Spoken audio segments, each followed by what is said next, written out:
welcome back. The Blackpool meeting in January, the first of the year, and it's a great honour to have a Precedent patriot back, Tony, always a welcome visitor to Blackpool, Tony Bamber. Thanks very much, ladies and gentlemen.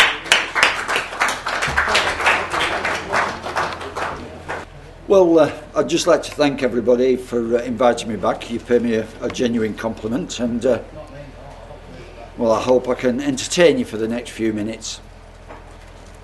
Now, the talk I'm going to give tonight is called Islam, the Enemy Within.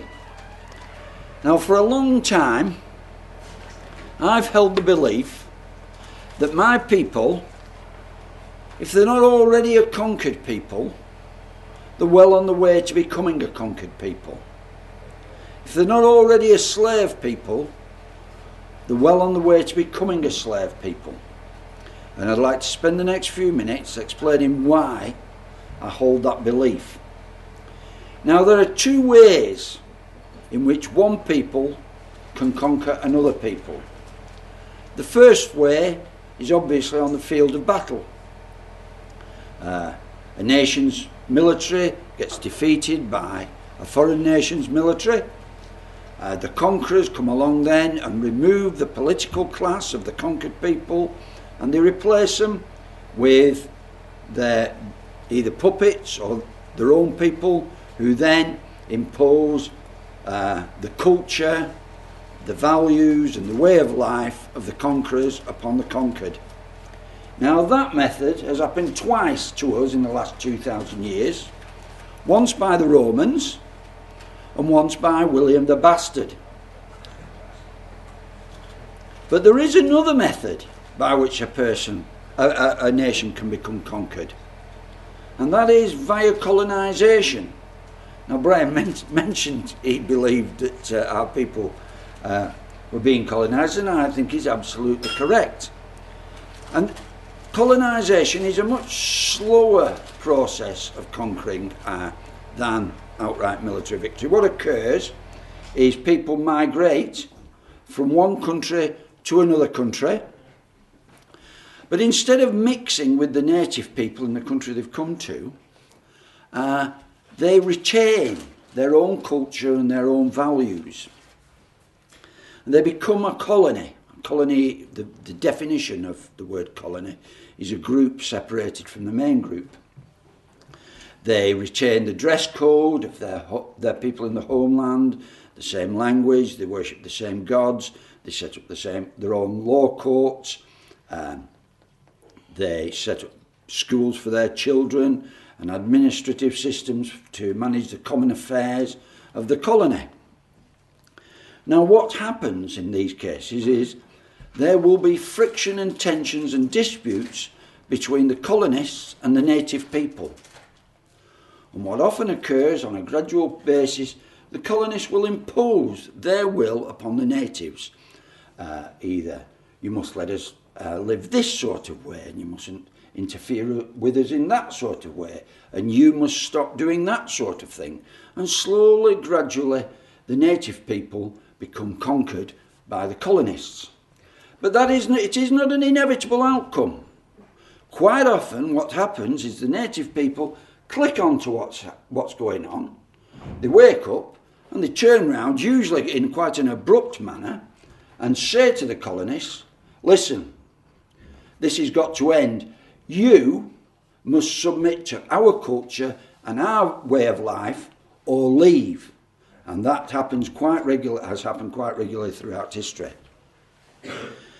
Now, I believe that my people are quite a long way down this route. We'll deal with Preston. I'll use Preston as an example, as a microcosm of what's going on. In Preston, there are two cultures. There is the Islamic culture and there is the native culture. The Islamic colonists, which is exactly what they are, have retained the dress code of their homeland. They speak in the language of their homeland. They worship their own gods. They have set up their own law courts, Sharia courts. They have their own schools for their children. and they have an administrative system to manage the common affairs of the colonists. Now, this administrative system occurs within a mosque. A mosque should not be seen as a place of worship alone. In Islamic society, the mosque symbolises much more than that. It is the hub of a particular tribe of Muslims. And it's from the mosque that Muslims organise common business ventures, political activities, marches, petitions to get grants from the council for their people, political programmes to get certain people appointed to certain positions, etc., etc. Now, like I say, this programme is quite well advanced, this programme of colonisation, and there are many tension points and disputes and problems as the two cultures rub against each other. I'll give you one example of a practice within Islamic culture which not only contravenes our laws, but is contrary to our deepest held values. And that is the practice of female genital mutilation. Now, what occurs in this practice is when a girl reaches 5 or 6 or somewhere around that age, the procedure cannot take place on very young girls that have to have reached a certain age before it can be done to them. What occurs is a group of women, usually relatives of the victim, will take the young girl, spread her out on a table or some such place, hold her down, strip her naked, and cut out her clitoris with either a Stanley knife or a razor blade or something like this. And this procedure is normally done without anaesthetic. So it is extremely painful. There's a large loss of blood. There's obviously a high risk of medical complications, infections and the like. And this procedure is done to act as a preventative from that girl firstly embarrassing or bringing dishonour upon her biological family of mother and father, and then after that upon her husband and her husband's family, because what it does, it prevents that woman ever really enjoying sex. In fact, sex afterwards can be quite painful and unpleasant. And this procedure has been done to hundreds of thousands of human beings in this country alone, never mind Europe. And it's quite acceptable within Islamic culture. It's considered a good thing because it makes women behave. But according to our culture, it is an abomination, a repugnant procedure. It is child cruelty in the extreme. And good will not flow from it, according to our understanding of human beings. Not only will it prevent this female from enjoying a full and happy life, according to our understanding, but it is likely to turn her into a twisted and warped human being. You're not only mutilating her genitals, you're mutilating her psychology. So we consider it a terrible thing to do to children. But like I say, we allow them to carry on with it. We, in a sense, we condone it by not trying to prevent it. There hasn't been a single prosecution in this country for female genital mutilation. And that is only one aspect of Islamic culture which is abhorrent to us. There are many others: forced marriages, polygamous marriages, incestuous marriages, the ritual slaughter of animals for food, which involves the infliction of large amounts of unnecessary pain and suffering on dumb animals. I recently heard that amongst Muslims it's quite common in this country for them to abort female fetuses because they want male children, honour killings, and there's a whole range of rubbing points where we find much of their behaviour absolutely, or we should find it abhorrent because it runs absolutely contrary to our most sacred beliefs. But it's not just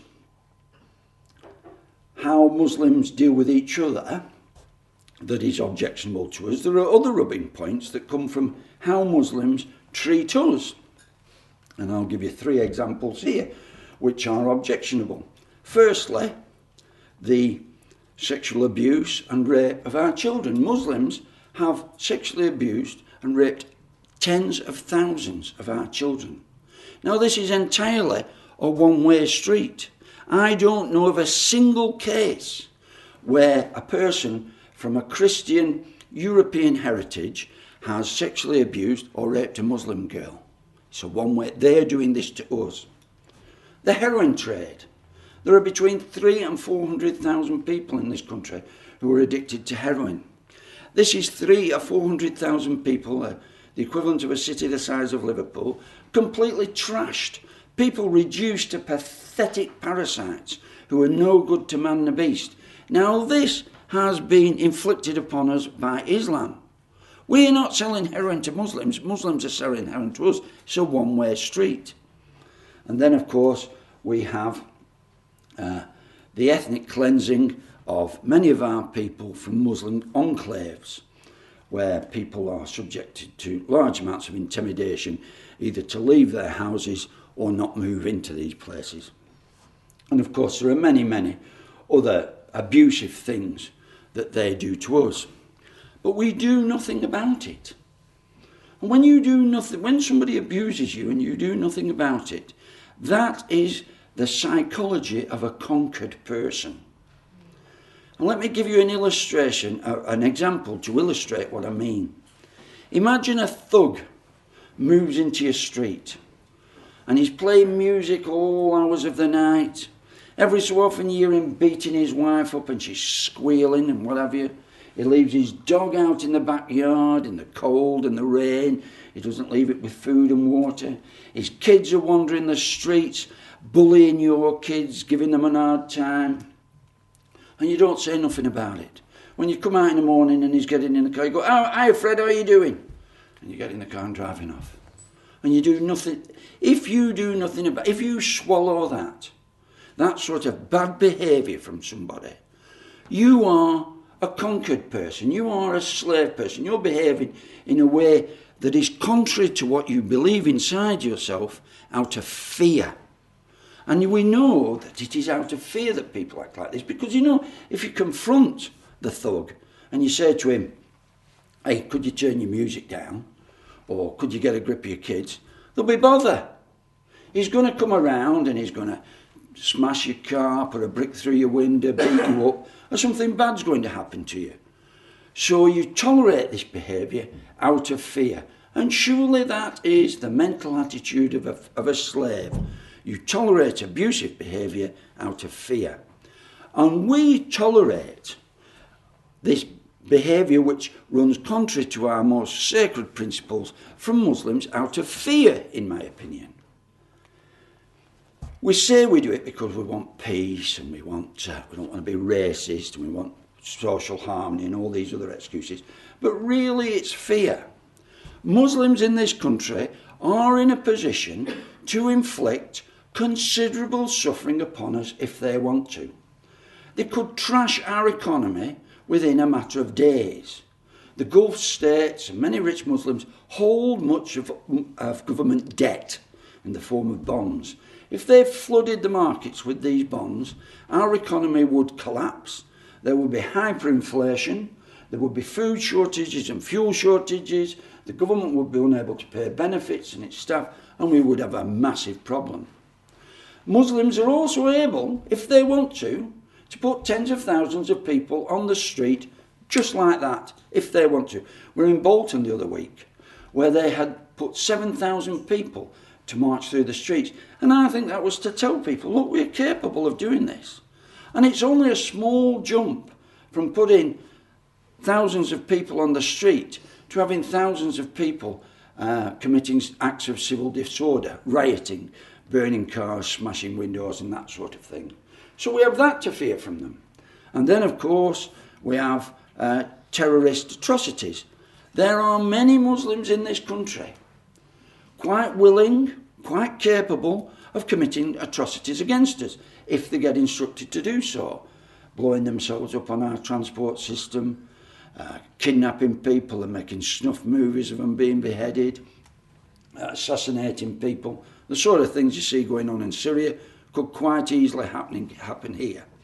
So just like with the thug, you're aware that if you upset him, there is going to be problems. I think most intelligent people in this country, especially those who lead us, know that if they upset the Muslim colony in this country, there will be problems, serious problems, problems that we should not underestimate.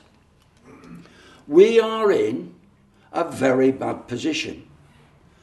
But in my opinion, we should stand up to these Muslims and we should say to them, listen, you either submit to our culture and our laws and our way of life or leave. And if they do wreck our economy, we should endure. And we should let it go trashed and rebuild it and accept the suffering that will come along with that.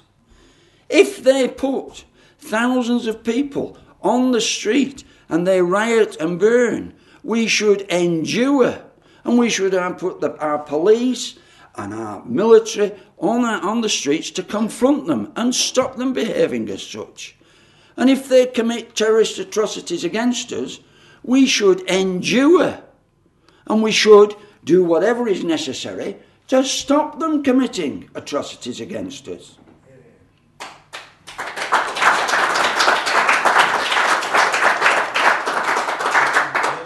Now, I'd just like to finish by saying the reason I'm in the BNP is because the main reason why I'm in the BNP is I enjoy it. And the reason why I enjoy being in the BNP, because it's like being in a select club of people who are not slaves, who are definitely not conquered people, people who stand up like him and speak the truth and say, we're not happy with this. They're not like the man who sees the thug and says, "Hi, Jim," and says nothing. They speak up and they say, I think your behaviour is wrong. I might not be in power, there might be nothing I can do about it, but I think you're a thug. And that's why I'm in the BNP, and I'm proud to be in the BNP. Thank you for having me. Yeah.